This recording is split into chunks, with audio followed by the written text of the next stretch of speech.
araw na ito magbibigay ng tips yung dalawang naka-red, si Weng at saka si Momo Rems, kung paano magkaroon ng new hairstyle pag kahit wala kang pera, makakaroon ka pa rin ng new hairstyle. So, ito na, tignan ninyo, tignan natin.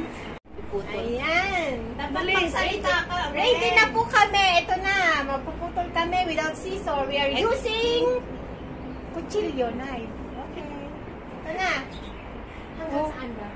Kunti lang. Ito. Ayan. Ito o, dito. Putulin mo. Ay, putulin. Hawakan ko, hawakan. Hawakan mo masyado ah. Ay, hawakan ko na.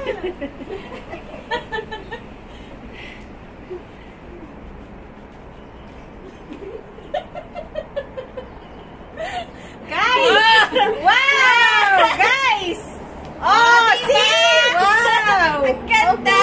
Ito na yung naputol namin, oh. Here. Tapos, lalagay ko siya sa tissue. Kadali. Para iuwi niya sa bahay nila. Ipa-flash niya doon kasi hindi pwedeng sunugin. Yun daw ang sabi nila.